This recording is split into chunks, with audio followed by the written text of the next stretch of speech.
If you've ever walked in the door to a shredded couch or gotten those texts from your neighbors about nonstop barking, you know that sinking feeling, that deep frustration. But what if I told you we've been looking at this whole problem completely backwards?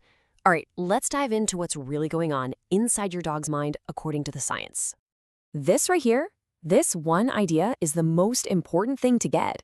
It's a total shift in how you see the problem, and honestly, it's the key that unlocks everything else. We're not talking about a dog that's being bad or disobedient. We're talking about a dog in real distress. So what is that distress exactly?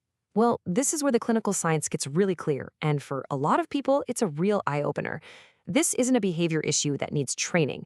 It's a medical issue. That's right. The claw marks on the door, the howling, the accidents on the rug, those are not your dog trying to get revenge on you for leaving.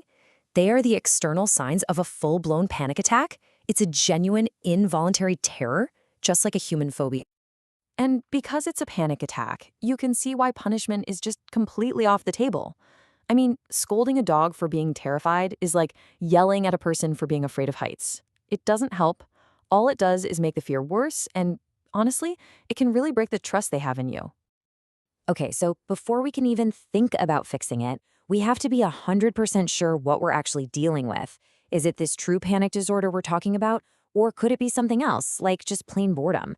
Getting the diagnosis right is absolutely the most critical first step. And here's how you find out. You can't just guess based on the mess you find when you get home. The single best tool you have is a simple video camera. Just point it at the door. That camera doesn't have an opinion. It gives you the cold, hard data you need to see what's really going on. And that camera footage is going to tell you the whole story. This table breaks down exactly what you're looking for. See the timing? Real anxiety kicks in fast, usually right away or within a half hour. A panicked dog is also going to focus on trying to get out, chewing on doors, windowsills. They're usually way too freaked out to even touch a delicious treat. A bored dog, though, they might take a nap first, then maybe chew on a random shoe for fun, and they'll absolutely go to town on that food puzzle you left them. So when you're watching that video back, these are the big flashing red lights. Destruction at the exits, that relentless barking or howling, having accidents even though they're house-trained. These are not the signs of a bad dog. Nope, these are the desperate moves of a dog who is completely overwhelmed by fear and just trying to cope. So, the million-dollar question, how do we fix it? Well, the best treatment, the gold standard, has nothing to do with obedience commands. It's all about changing your dog's underlying emotion, from pure terror to feeling safe and secure. And we do this with two really powerful techniques that work together. First, there's desensitization.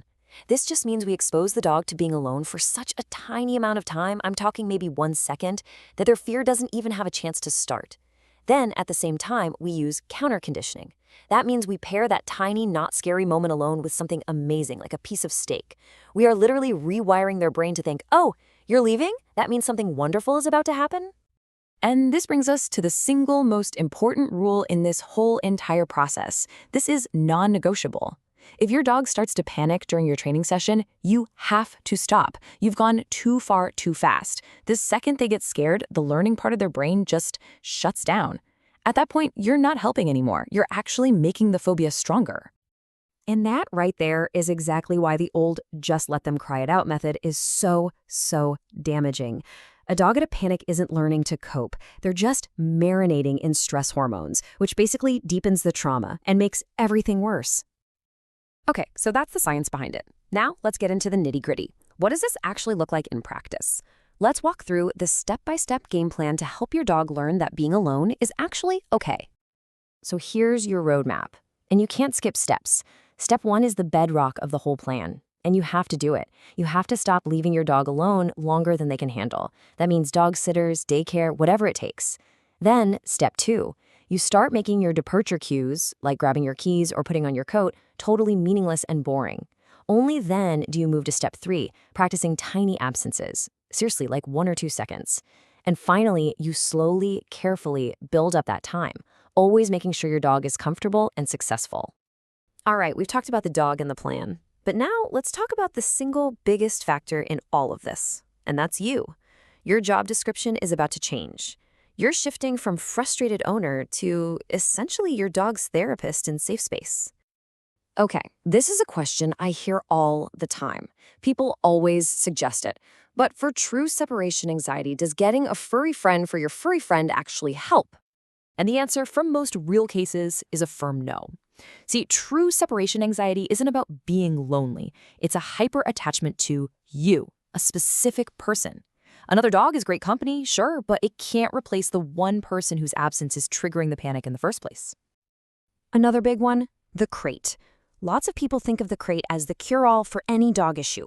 But when it comes to separation anxiety, it's complicated. Here's the thing. A crate is a management tool. It is not a cure. And if your dog also happens to have a fear of being in small, confined spaces, which is super common, then locking them in a crate when they're already panicking about you leaving, you're just throwing gasoline on the fire. You turn their den into a terrifying trap. So let's just quickly recap the big mistakes to avoid. Number 1, do not punish. You'll only make them more scared. Number 2, don't make a big, dramatic deal out of leaving or coming home. Keep it super chill and boring. And number 3, and this one is so important, do not rush this process. Progress has to be slow. Your dog sets the pace, not your calendar. So, at the end of the day, it really comes down to this. The panic your dog is feeling is 100% real. But so is their ability to learn and to feel safe again. Look, this whole process is a marathon, not a sprint. But by truly understanding what they're going through, and by stepping up to be their advocate and their safe place, you can be the one who guides them back to calm.